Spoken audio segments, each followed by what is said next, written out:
राधे राधे दोस्तों, आप सभी का राधा भक्ति चैनल में स्वागत है।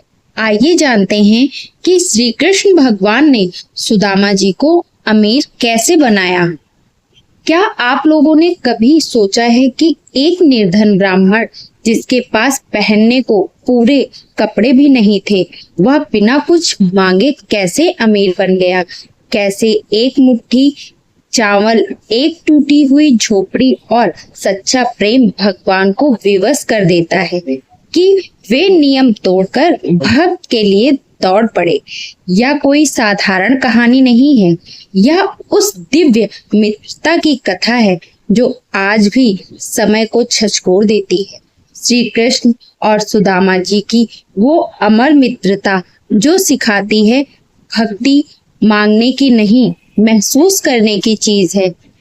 जानिए आज की इस कथा में कैसे एक चावल की पोटली ने खोल दिए स्वर्ग के द्वार और कैसे श्री कृष्ण ने अपने निर्धन मित्र को बना दिया इस धरती का सबसे अमीर इंसान, वो भी बिना एक शब्द कहे। बहुत पुरानी बात है, द्वापर युग के अंतिम चरणों में जब भगवान श्री कृष्ण धरती पर अवतरित हुए थे, उसी कालखंड में एक साधारण ब्राह्मण बालक था जिसका नाम सुदामा था। वह अत्यंत निर्धन था किंतु तेजस्वी और विद्वान।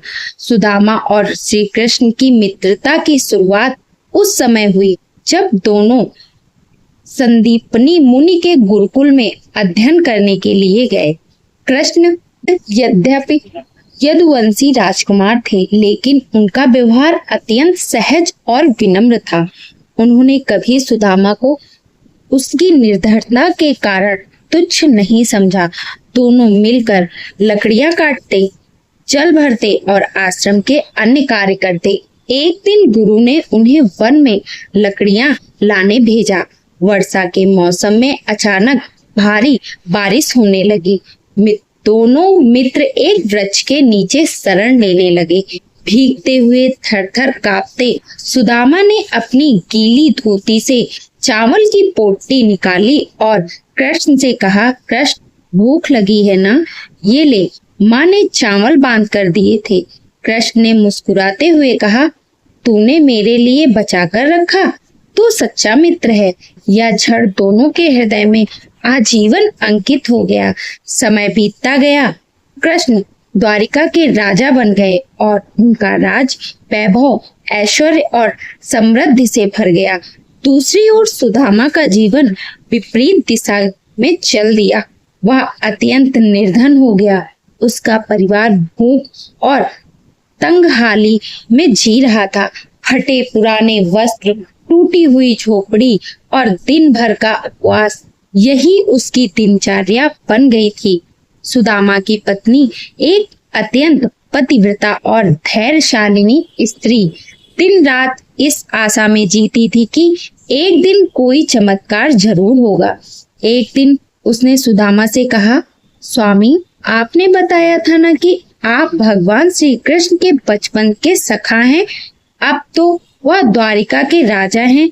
आप उनसे मिलने जाइए ना, उन्हें हमारी दशा बताइए, शायद कोई वो मदद करे।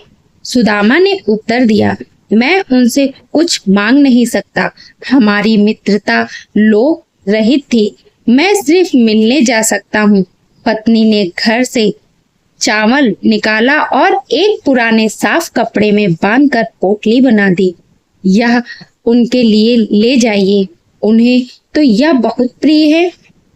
सुदामा ने पुराने पैबंद लगे वस्त्र पहने, पैरों में जूते नहीं थे, लेकिन हृदय में भक्ति और प्रेम की अग्नि चल रही थी। सुदामा पैदल ही द्वारिका की यात्रा पर निकल पड़े।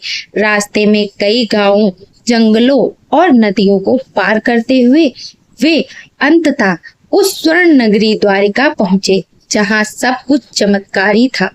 सड़कों पर सोने की धूल थी, घर संगमरमर के बने हुए थे और लोगों के चेहरे पर संतोष था। महल के द्वार पर पहुंचकर सुदामा ने द्वारपाल से मिलने की आज्ञा मांगी। द्वारपाल ने उपहास से देखा एक दुबला पतला मैले वस्त्रों वाला ब्राह्मण और कहा, राजा श्री कृष्ण के पास मिलने का समय नहीं है। सुदामा ने शांत स्वर से कहा, कृपया उनसे कहिए, उनका बचपन का मित्र सुदामा द्वार पर खड़ा है। यह सुनते ही महल के भीतर से शंख और नगाड़े बजने लगे। भगवान श्री कृष्ण ने जब यह सुना कि सुदामा आए हैं, वे सिंहासन से तुरंत उठ खड़े हुए। मेरा सखा, मेरा प्रिय सुदामा! वे नंगे पांव दौड़ते हुए महल से बाहर आए और सामने खड़े सुदामा को देखते ही अपने गले से लगा लिया। आंसू की धार दोनों की आंखों से बह निकली। श्री कृष्ण ने सुदामा को भीतर बुलाया, स्वर्ण सिंहासन पर बिठाया और स्वयं उनके पांव धोने लगे। रानी रुक्मणी यह दृश्य देखकर चकित रह गई।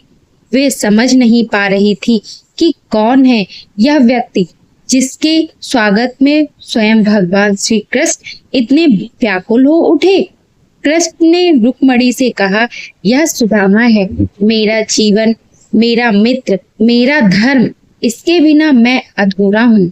श्री कृष्ण ने जब सुदामा के हाथ में बंधी चावल की पोटली देखी तो प्रसन्न होकर पूछा, क्या लाया है मेरे लिए? सुदामा ने संकोच से कहा, थोड़ा सा चावल है प्रभु, कुछ नहीं है मेरे पास।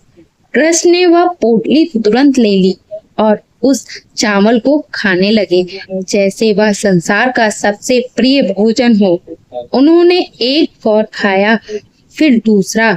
जैसे ही उन्होंने तीसरा कौर उठाया, रुक्मणी ने उनका हाथ पकड़ लिया और कहा, प्रभु अब और नहीं, आप तो उन्हें सारा ब्रह्मांड दे देंगे। श्री कृष्ण मुस्कुराए और बोले, यह प्रेम है रुक्मणी, यह तौल से नहीं मापा जाता। सुदामा ने 3 दिन श्री कृष्ण के साथ व्यतीत किए, लेकिन उन्होंने कभी अपने दुखों की चर्चा नहीं की, ना ही कोई सहायता मांगी। जब विदा लेने का समय आया, सुदामा ने कहा, प्रभु अब मुझे लौटना चाहिए, मेरी पत्नी प्रतीक्षा कर रही होगी। कृष्ण ने उन्हें गले लगाया, विदाई दी और उनकी ओर देख मुस्कुराए, एक रहस्य भरी मुस्कान। सुदामा पैदल ही अपने गांव की ओर लौट पड़े। रास्ते भर सोचते रहे, मैंने कुछ नहीं मांगा, फिर भी हृदय इतना हल्का है। मैं धनवान नहीं हुआ, पर शायद मैं सुखी हो गया हूँ। लेकिन जब वे अपने गांव पहुंचे तो वे ठिठक गए। जहां उनकी टूटी हुई झोपड़ी थी, वहां अब एक भव्य महल खड़ा था। उनकी पत्नी रेशमी वस्त्रों में थी, बच्चे सुंदर आभूषण से सजे थे। घर में सुख संपत्ति, गायें, नौकर, सब कुछ था। पत्नी ने सुदामा को देखते हुए कहा, स्वामी, ये सब चमत्कार हो गया, आपकी मित्रता ने हमें उद्धार दिया। सुदामा की आंखों में आंसू आ गए। उन्होंने हाथ जोड़कर आकाश की ओर देखा। हे कृष्ण, तूने बिना मांगे ही सब दे दिया। तेरा प्रेम ही सबसे बड़ी संपत्ति है। यह कथा केवल सुदामा और श्री कृष्ण की मित्रता की नहीं है, यह उस परम सत्य की है जहाँ सच्ची भक्ति, निस्वार्थ प्रेम और समर्पण से भगवान स्वयं भक्त की चिंता करते हैं। सुदामा ने कभी भी अपने आत्म सम्मान को त्याग कर भीख नहीं मांगी। उन्होंने मित्रता को व्यापार नहीं बनाया और कृष्ण ने यही देखा, यही भाव उन्हें प्रिय था। हम सबके भीतर भी एक सुदामा है जो संकट में भी श्रद्धा नहीं छोड़ता, और एक श्री कृष्ण जो चुपचाप हमारे प्रेम की परीक्षा लेता है। जब हमारी भक्ति सच्ची हो जाती है, तब कृष्ण बिना मांगे ही हमें सब कुछ दे देते हैं। इस कथा को जितना सुनो उतना ही कम है।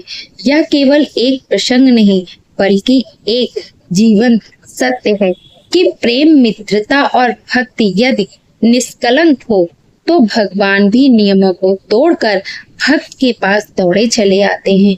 आज भी जब कोई भक्त सच्चे प्रेम से कृष्ण को याद करता है तो वह सुदामा के ही मार्ग पर चलता है, जहाँ एक चावल प्रभु को अमूल्य लगता है और एक टूटी हुई झोपड़ी स्वर्ण महल में बदल जाती है। सुदामा ने श्री कृष्ण से कुछ नहीं मांगा, और कृष्ण ने सब कुछ दे दिया, क्योंकि जब प्रेम सच्चा हो, भक्ति निष्कलंक हो, तो भगवान को बुलाना नहीं पड़ता, वे स्वयं दौड़े चले आते हैं। इस कथा में महल नहीं, एक टूटी हुई पोटली की शक्ति है। इसमें धन नहीं, विश्वास का चमत्कार है, और यही श्री कृष्ण और सुदामा की अमर मित्रता का रहस्य है। अगर आज भी कोई सच्चे मन से कृष्ण को पुकारे तो यकीनन मानिए वे दौड़े चले आते हैं। जैसे वे सुदामा के लिए आए थे, वैसे ही आप लोगों के लिए भी आएंगे। तो दोस्तों, आज की ये कथा कैसी लगी कमेंट करके जरूर बताएं। वीडियो पसंद आए हो तो लाइक सब्सक्राइब